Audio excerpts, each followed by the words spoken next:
Hey friends, and welcome to Mom Talk Maryland. I'm your host, Claire Duarte, founder of the Columbia Mom, and this is your spot for real conversations, local love, and a whole lot of community. Whether you're folding laundry, running errands, or hiding in your car for some peace and quiet, let's dive in. We ready to get started? Yeah, I'm excited. So hopefully I looked over a couple things, so we'll just we're gonna roll with it. We're gonna roll with it. And it's great timing to have you here today. Yes. So, I'm so excited. I know. So we have here Kassie from Voices of Vets, which, like I said, is perfect timing with Veterans Day right around the corner, literally next week. Yep. So I first met you, like a month or two ago. Yeah. I know. Yes. And I just fell in love with you're just this cute little ball of energy, and you're so infectious, and learning about your organization, what you do, and I'm almost surprised that I had just met you now, really, hearing everything that you've done, and then getting to go to my first time going to one of your fundraising events, which was beautiful. Thank you. And I told you that I ran into one of my neighbors who her husband's a vet. Yes. And they're big supporters, and was just such a small world, and loved hearing how successful that night was for you guys too. Thank you. So I'm excited to have you on today, obviously with Veterans Day around the corner. So can you tell us, I love an origin story. Obviously I know you and have gotten to know you, but I love an origin story. I feel like I get my little Taylor Swift era. I'm tell me everything, how and why you got started. Yeah. And for everyone listening, let's shed some light on that. Absolutely. So Voices of Vets started almost 10 years ago. It will be 10 years. That's actually crazy. July 4th, 2026, so next year, which is really exciting to hit our 10-year milestone. That's so cool. But really what happened was I was homeschooled, and my government teacher, Colonel Holmes, I would volunteer to do the history banquets and sing the national anthem. And he, I did that. I did a couple other things for him, and he said, you know what, you should go down and sing for the veterans at Charlotte Hall. So Charlotte Hall is the only veteran home in Maryland. It's all the way in St. Mary's County. Mm-hmm. And at the time, here I am, a senior in high school. I'm applying to colleges. I'm working, and I'm just I don't have time. Right. And it's oh, that's really nice, but I don't have time. Yeah. So in my mid-20s, I was finishing up a master's in math, and I felt like I wasn't doing anything to give back. And I thought, you know what? Let me give Colonel Holmes a call and figure out where that veteran home was, and I can do a one-time show. And I'll do it on July 4th and, make it about them. So I called, figured out where it was. Colonel Holmes told me. I called the activities director, and I said, what is your demographic? Because if I come in and do a show, I want it to be about them. And I want it to be tunes that they're going to recognize. So it was really important for me to capture the demographic. And the demographic was, at the time, almost all World War II veterans. And I said, all right. So I looked up some tunes. Vera Lynn was very popular back then.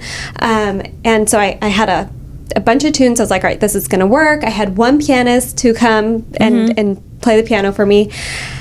And let me tell you, when I got there, they had the entire room filled with, I think we had about 70 plus veterans. 70. Oh my gosh. They were all in wheelchairs. Aww. And I tried to connect with them before the show. Yeah. They wouldn't look at me. They wouldn't talk to me. And I thought, oh my God, I'm here for 45 minutes to sing to them. And I'm not in a massive room of people. I'm not getting anything. It was just nothing. So I thought, okay, how is this going to work? And I was like, we'll just get through 45 minutes. I'll get it over. It is what it is. But let me tell you, Claire, as soon as the music started, it was like magic went over the room. I can't tell you some of the responses.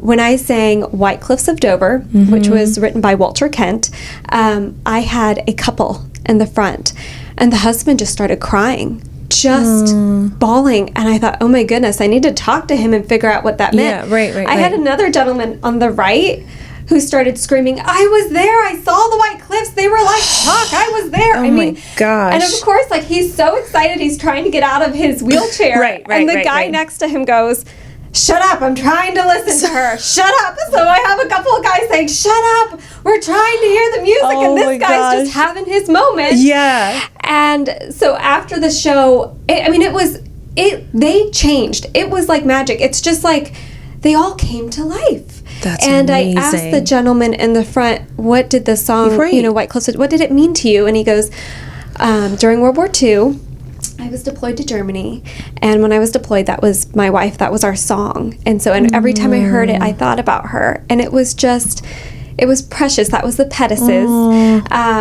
And after that moment, just seeing the change, every veteran deserves to hear live music from their demographic, because it really changes and impacts the quality of life.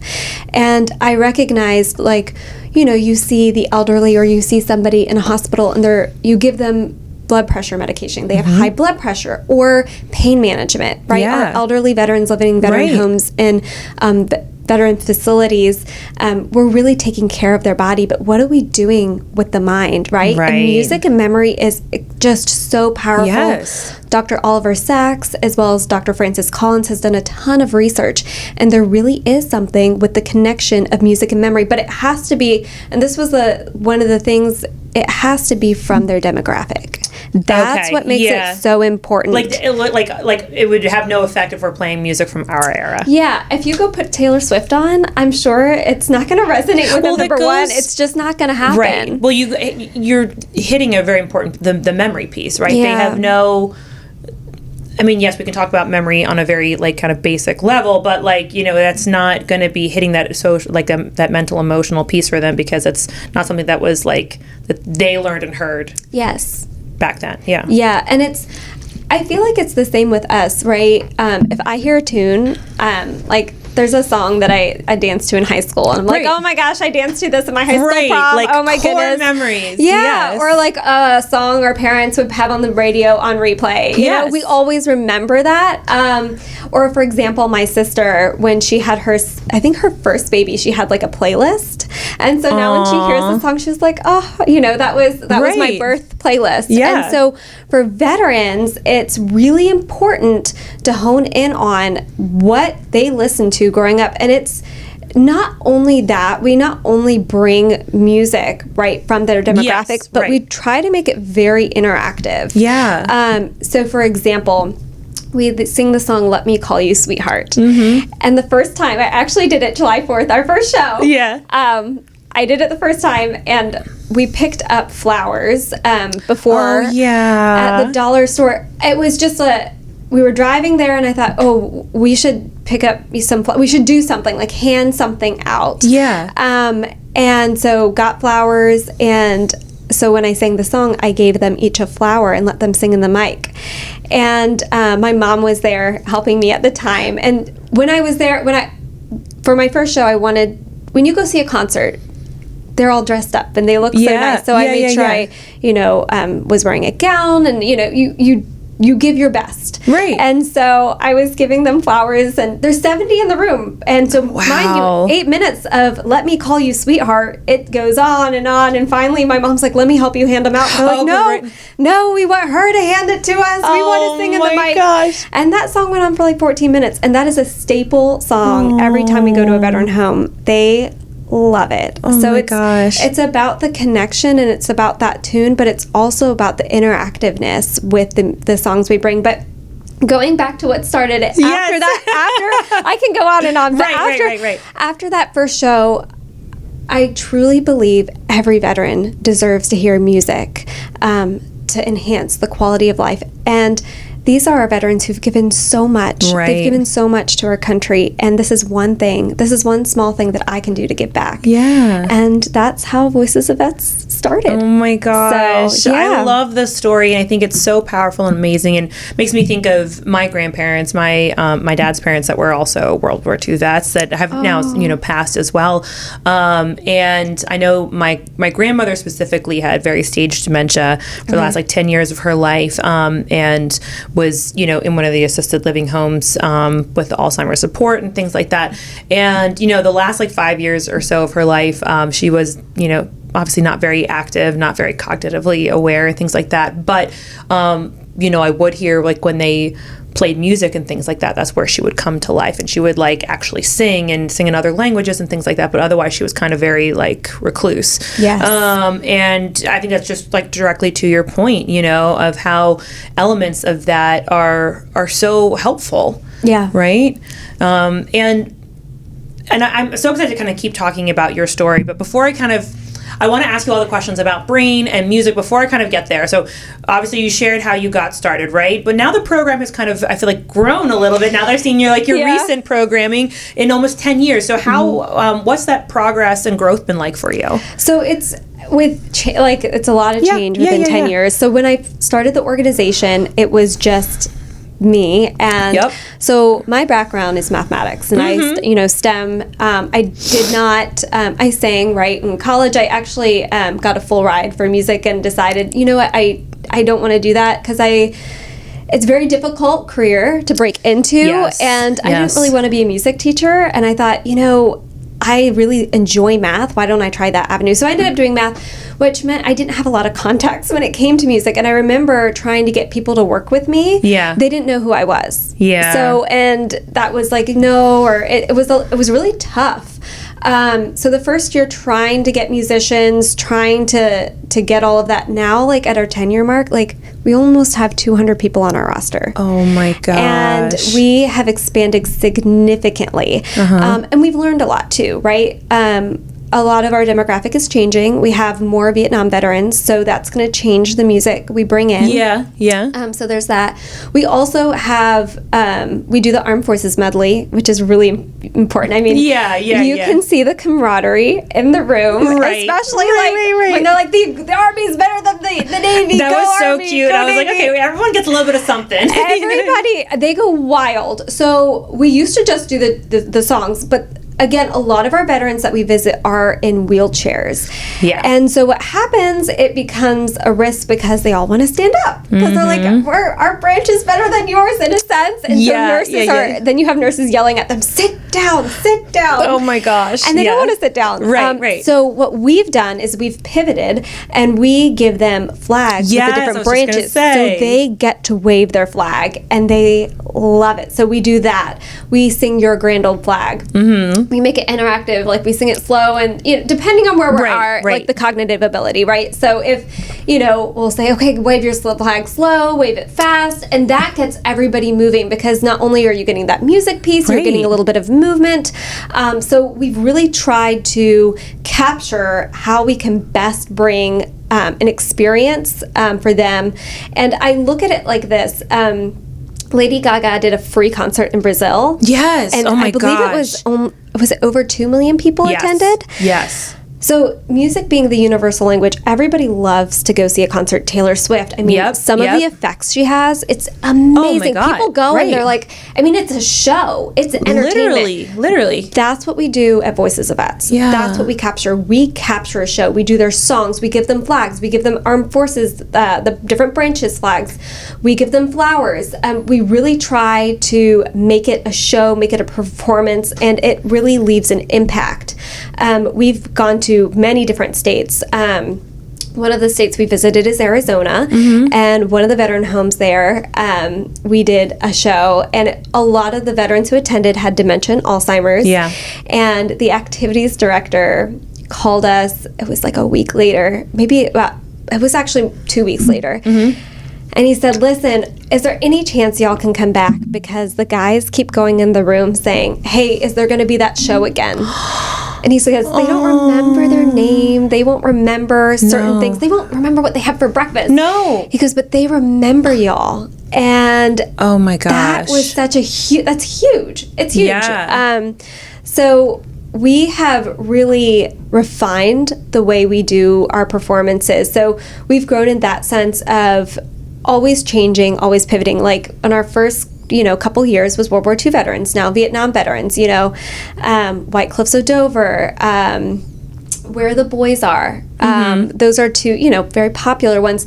Moving into the Vietnam era, it's we've got to get out of this place. Right. And I'm not going to be singing that, but we have people who sing that tune. So it's making sure that our veterans, that we're we're singing the right songs to Because you're spark looking to that memory. you're looking to activate Yes. that area of the brain. Yes. Yeah. So, and at 10 years, so we focused a lot on veteran homes. Now we are going into VA hospitals. I was just going to ask, like, Yeah. you know, do you only do VA homes? Because I'm sure there's so many of these different assisted and supported living that, you know, I'm sure are a mix here or there. But yeah, okay, so VA, you said hospitals? VA hospitals, we just started breaking into that this year, which I'm really excited about. That's awesome. And every show that we do is free. So we go in, we're being a nonprofit, you know, we're so thankful for our donors and supporters so we can continue to bring live professional music to enhance the quality of life for our veterans.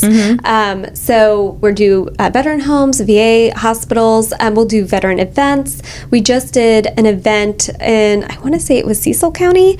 I believe it was the traveling wall or the wall that heals. It was a replica of the Vietnam Wall down in DC. And it was displayed. And so we did a concert before they had their program. And it was all Vietnam tunes. We're going to do a lot, especially for Veterans Day. We are slammed. Oh so, my gosh. of course, we do a lot of veteran events because that's, you know, that is our demographic. Of course, so we still do the veteran homes, the VA hospitals, but then we have outside events we do. Yeah. So what's on your docket? I think I have maybe seven events for myself, but that's for me. And then being Veterans Day, like we get double, triple booked. Right. So I have other people who will go in and will do a performance. So, and who are amazing and exceptional musicians. Yeah.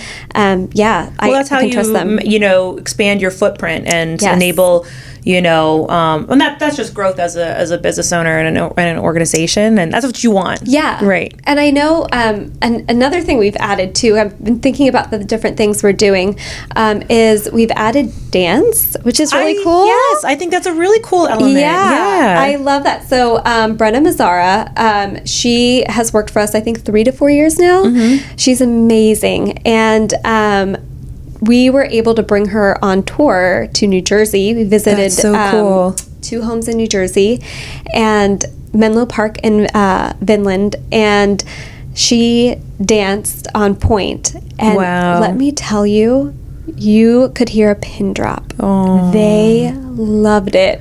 And this one guy kept saying, "Oh my gosh, this is so beautiful. She's amazing. Oh my gosh." And then after she finished, they were just like, so she went to the side because we did a different tune. And they just were, are you gonna dance again? It was so right. They were captivated. They were. And so she's been teaching some dances to songs.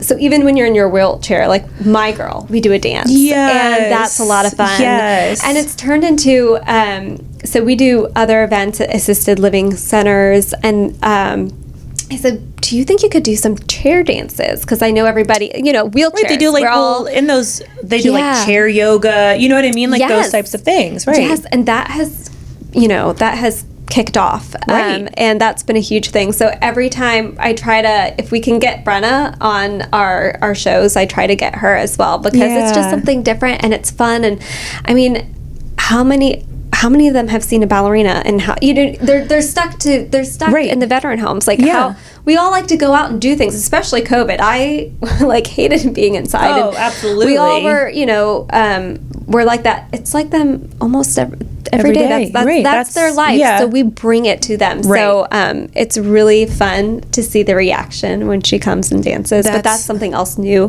we've added. And we're about to scale again, and we're reorganizing. And I'm really excited. So the website's going to kick off, and you'll see a lot of things there. Exciting. But yeah. So oh my gosh, I can't wait to see what you have up your I'm excited sleeve. as well. We have a lot of new stuff is about to happen. That's so great. So. And I love hearing, like, not only like obviously like how you got started, you know, but I can't believe you're going to hit that 10-year mark. That'll be like even more exciting to celebrate with you into next year and things like that.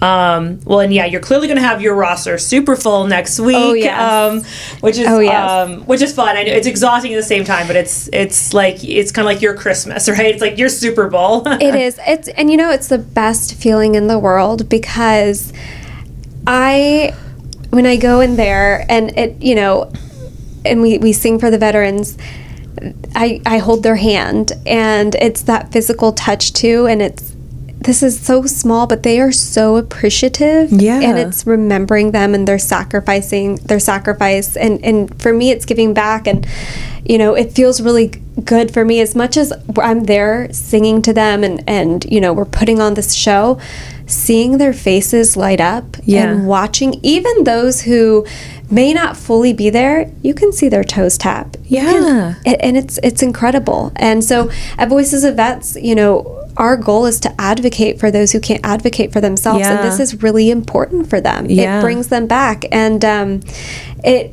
I will say, I have another story, but I don't want to I can talk on and on and on. Oh, so I don't want to. I love it. So we were in Tennessee, and we had finished a show at the assisted living side, and it went really well. And the activities director said, would you mind doing something for the memory care unit? And she's like, you don't have to. Like, I don't know what your schedule's like. And I said, absolutely. Like, we can make time. We will make time. Yeah. We will. And so we get in there, and they start bringing the guys and gals in. And there was a guy in a bed. Uh-huh. And I said, tell me his story. There was a nurse with him, and they said, well, we've called hospice. He's stopped eating. He stopped drinking, and his family is actually on their way. And I said, okay, well, tell me a little bit about him. When did he serve? Where was he born? And, how old is he? Things like that. So I went back to the band and I said, okay, we need to focus on music around this era. Let's try this. Let's try that. Yeah. So we started, and it was the memory care unit. It's just figuring out who's there and how to connect with them. Yep. And within 10 minutes, I don't remember what the song was. All of a sudden, he lifted up his head and he goes, I danced to this at my high school prom. I won a milkshake. And the nurse was like, just shocked, blown away. And he's this poor man, he hasn't eaten and drank or anything, so he just and it was incredible, and it brought him back in that moment. And so they brought him a milkshake and a sandwich, and he ate half of his sandwich. Oh my God. It was just that one thing, and it's like that one memory was triggered, and he was like, it was very pronounced. And I just thought, that is amazing. And then afterwards, the nurse was just very emotional. She called the family, let them know what was going on. And then at the next show, we go to the next show, and we had a very full room. This is still in Tennessee, very full room of veterans. And there was a guy, and there was a mix. So, sometimes you go in and they have their baby dolls, and, some people, and so they have pretend cell phones, This one guy held his cell phone the entire time in the air. And I thought, and he goes, I wanted my wife to hear it. And I thought, okay, that's nice. And I, was thinking it's probably a fake cell phone, it is what it is. No, she was on the other line. They were separated. She was in another facility. They didn't have enough room for her at the veteran home. Oh my God. So we went and visited her afterwards. We got there and she cried. She goes, thank you for making time for me. And I said, of course, this is what it's about. This is what it's about. Yeah. And she goes, me and my husband, we talk every day, and I miss him. And it just, it was a connector, and it was just so precious. So those moments, and I've learned that you learn more and more with music and how it, affects memory. Yeah. But the instance where the gentleman woke up and wanted a sandwich, there has been more studies found that after a performance, the individual, they'll eat a little bit more for dinner. They'll be in a little bit more of a better mood. Oh my gosh. And that's like any of us, right? Like after a show, I mean, we go to shows and like, oh, I want a beer, or I want this hot dog, or even like at the it changes your mood. Yes. And it's so oh my gosh. And those are the stories and just seeing our veterans that keep the mission going, because it's important. You know, it's something small that we can give back, but it makes such a huge difference in their lives. So well, and that's kind of the other reason why I'm so excited to have you here. And ironically, like, I was just talking about this earlier today too, but, I feel like this kind of is like the perfect way to kind of keep shifting the conversation to talking about like brain health and the, activating the different areas of the brain. And I think you and this is why I think we're very much naturally drawn to each other, because like we're big on human connection, right? Yes. We're doing it through slightly different modalities, right? Through song and through, touching these veterans' lives. Whereas like for me, like one of my big pillars in my business is community and connection, and with the podcast, community, connection, conversation, right? Yeah. Because I myself was looking to be more connected with my community, with my peers, with my surrounding areas, with other moms, with other women, right? And that's just our personal motives, right? Yeah. But I think at the core of that, doesn't matter, like, I mean, obviously I think we're both very extroverted people, right? So that connection comes just very naturally to us. Like I literally physically need it. But yes, that I have a very strong need for that, but that is a natural human need. Mm-hmm. We need to be connected to each other. Absolutely. Physically, emotionally, mentally, right? So you're really hitting on an actual human need, like, was it Maslow's hierarchy of needs, right? If we want to go that route. Yeah. Like, I mean, they talk about like love, and obviously like, we need like food, shelter, safety, right? But Absolutely. We need human connection, which is also, again, this is not what we're talking about today, why social media has exploded the way it did, because it's another form of a way that we are able to connect with each other and stay connected, right? I mean, that's Absolutely. a whole different conversation, but it's just that same principle, just in a different modality. It right? is. It really is, because it's, you go into some of these veteran homes and they have like, they have little bird feeder things, and they have different things, but they usually can't leave. It's they're there. A lot of the family is either far away in a different state, so they're alone. It's a lonely place. It is a very lonely place. So bringing that connection, and most of them don't know how to use a cell phone, right? They can't. It's not like they can pick up the phone and FaceTime like we do, right. Or make a phone call or check their Instagram, Facebook, or TikTok. It's very different. Though there was one veteran, kudos to him, in New Jersey, who had an iPhone and who was videotaped the entire show. Oh my God. And he actually was doing it. I checked to make sure he had clicked like record. Oh, yeah. And he was. He goes, "This is the best. I just want to remember this moment." And it was the sweetest thing. But that's, Voices of Vets, we advocate for that. We do not want to forget our veterans who've given so much to us, right, and who are now older in these veteran hospitals, veteran homes. And we want them to know that they're not forgotten. We remember them and we honor them, for what they've given to our country. Right. And that's a huge thing. And I can't tell you how many, assisted living or activities directors, or even some veterans, like, because I have my personal number on my first business card. Yeah. I didn't do that this time. But, because we get a lot of calls. Right. Who call and say, "When are you coming back? Oh, my gosh. Can you come back tomorrow? Can you sing that song for me?" Wow. And so the goal is to branch out, and we want to have different chapters of Voices of Vets in states, so our veterans and vet homes can receive live professional music on a consistent basis. Because it's important. It's that human touch. And I think what's really amazing about Voices of Vets is the people who work for the organization. Yeah. They're good people. We don't just hire anybody just because, and a lot of the people we hire, have gone to Peabody or have masters. Some of them have PhDs in what they do. Which is amazing. They're very good at their craft. I mean, if a veteran requested a song and maybe we don't have it on the set list, I could go back to the guys and they're like, "Oh yeah, we can do that. Let's do it in this key." It's incredible. They're incredible. I have such an amazing team. But not everybody does well with the elderly or making that connection. Because we've had some people come in and we'll take a selfie with a veteran and then that's it. That's all they do. And it's not about that. It's really about making that show for them, making the human connection, like you said. Because it's about them. How can we honor them? How can we serve them in that moment? And it is the best thing. And it's funny because we had one of our musicians, Haley, she played the violin.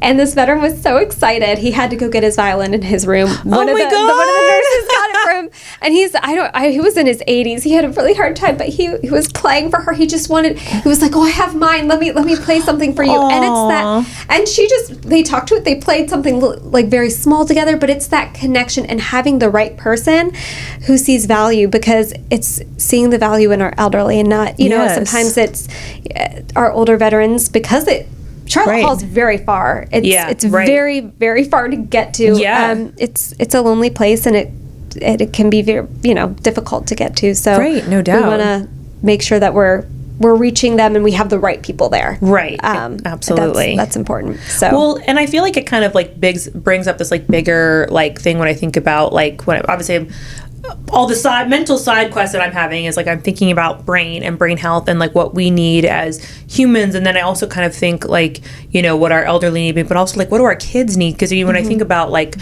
music, right, like and I'm thinking about like, sorry, I'm kind of going off topic here when I think about like education, but I'm thinking about like what does the brain actually need, right? And you know, and that kind of goes, and I'm, you know, glad that our schools are fighting to keep music like alive. I mean, like we need music just as much as we need physical education, and neither one are more important than the other. Yeah. Do you know what I mean? Yeah. And there's value, right? Like there's like movement is medicine. Yes.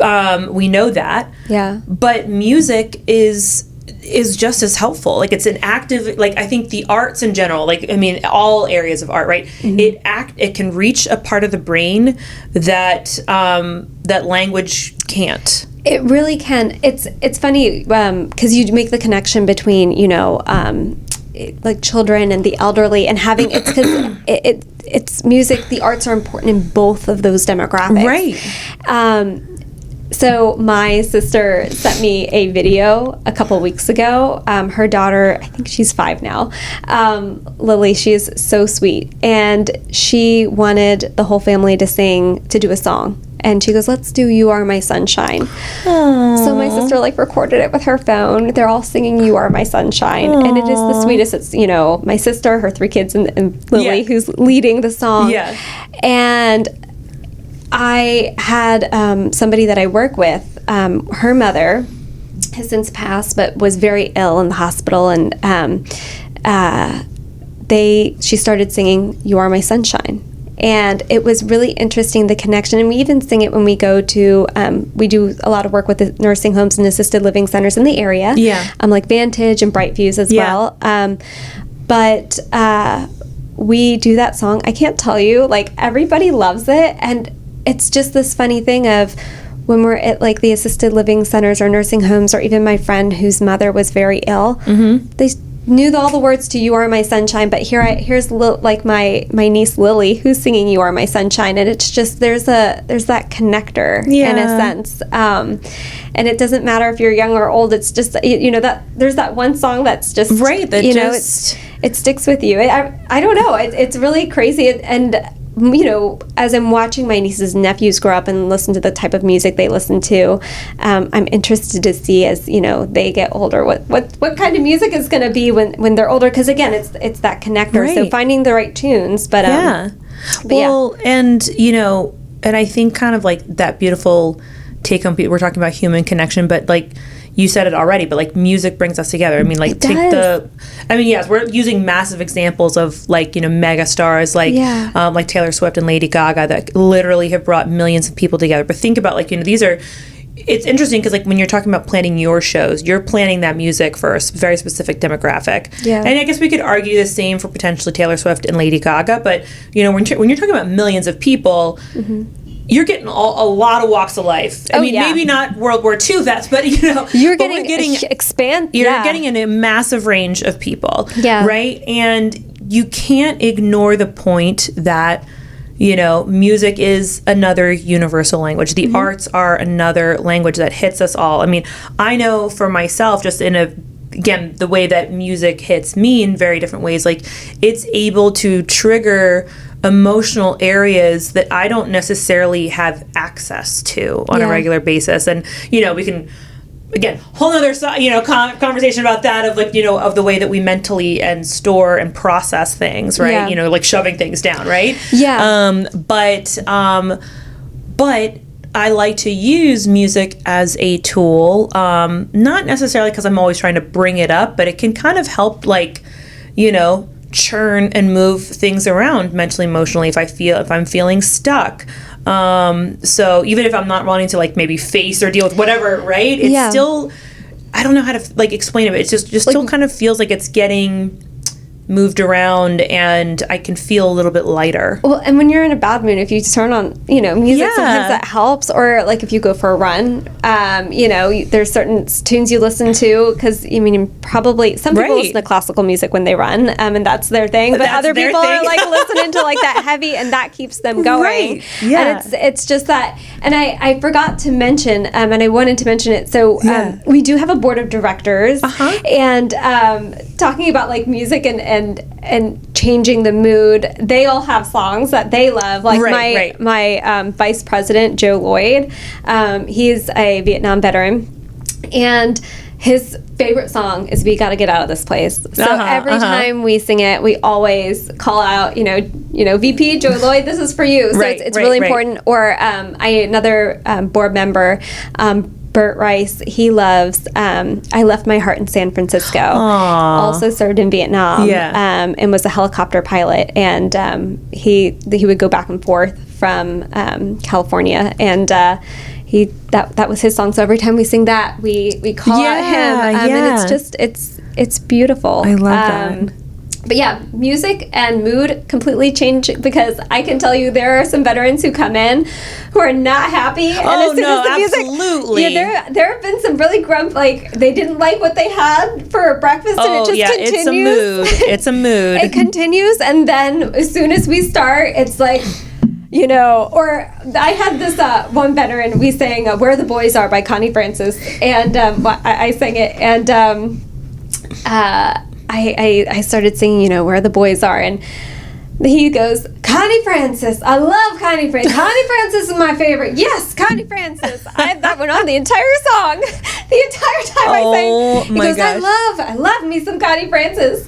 And then after the show, I said, "So your favorite song was Where the Boys?" "Oh yes, love me Connie Francis. Connie Francis is the best."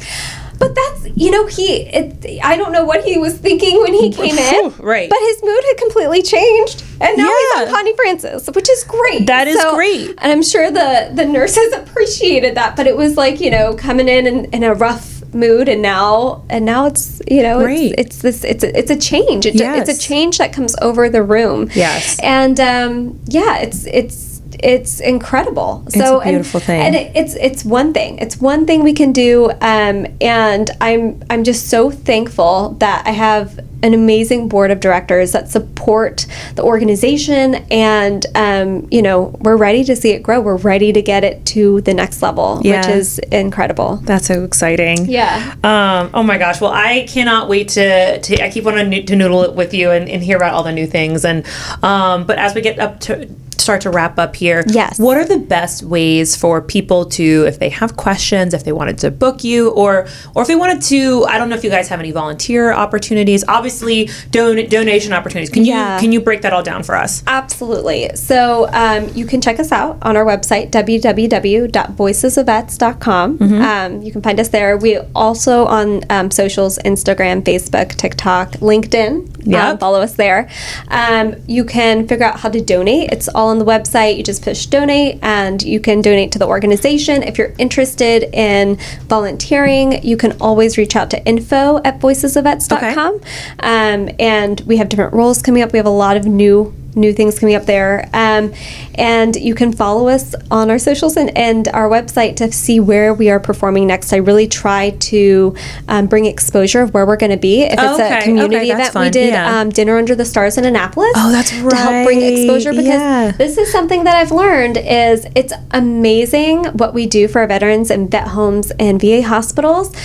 But the public doesn't know about it. I was going to say that's a perfect way. The public doesn't know about it. So we actually do performances other places to help bring exposure to the organization, to share how we support our veterans. And then also, if you wanted to listen, that's so cute. We actually have an original song called More Than Pictures, and a gentleman who supports our organization. He wrote the song. He used to work for the Washington Post. Oh my gosh. And at the time, the Graham family owned the Post, and they were pulling pictures of our fallen. And so he was looking at the newspaper, and he goes, these men and women, it's more than just a picture. It's somebody's mom, it's somebody's dad, it's a brother, a sister, a wife, a husband, and they're more than just pictures. So he wrote the song More Than Pictures, and it's a beautiful song. You can look it up. It's on all the streaming services, Spotify. We also have the music video on YouTube. So sweet. And that we've tried to do is we put pictures of our fallen soldiers as the song plays, and it's really beautiful. That's amazing. So we try, at Voices of Vets, we try to honor our veterans in our veteran homes, VA facilities, hospitals, but also those who've given the ultimate sacrifice, so they are never forgotten. That's really important. But yeah, so you can check out our song, check out all those, and we do partner with Blue Star Families too. We do a couple events for them. So, and we do corporate events. So a lot of our donors will reach out for holiday stuff coming up. Hey, we're doing our holiday party. Can you do music? Again, we have over about 200 musicians. So if you need a jazz trio, you need a harpist, you need a band, hire through Voices of Vets, because a portion of the that goes back to serve the organization. Excellent. Yeah. So we'll make sure to I'll get all of your information. So when you're listening to this and this episode is live, we'll also be able to have all that information there for you. And I'm guessing the same goes like if you are, I don't know whether if you're a caretaker of a loved one or you are working in a facility and want to, see if you will come out. They can also do the same thing. Go to info at Voices of Vets. Okay. Info, and they can just go directly, voicesofvets.com, go to our website, and it has all of our information there. So you can put in, it has like a little link where you can write in there. And what's probably one of our bigger things in December is our caroling crew. We get a lot of people. Our carolers are great. So it's so much fun. It's a blast. So and you'll see more on social media coming out about some of what we do. And so follow us on socials. Yes. Check out our website, and if you have any questions, info at Voices of Vets. Beautiful. Thank you so much for your time today, Kassie. Thank you so much, happy Claire. Veterans Day. Thank you. We're excited. It's gonna be a great week. Thanks. Awesome. Thanks for tuning in to this episode of Mom Talk Maryland. If you loved it, leave a review, share it with a friend, or tag me at the.columbiamom on Instagram. I'd love to hear what you think. And don't forget to follow the show so you never miss an episode. Until next time, keep showing up, keep supporting local, and keep being the incredible mom, woman, human that you are.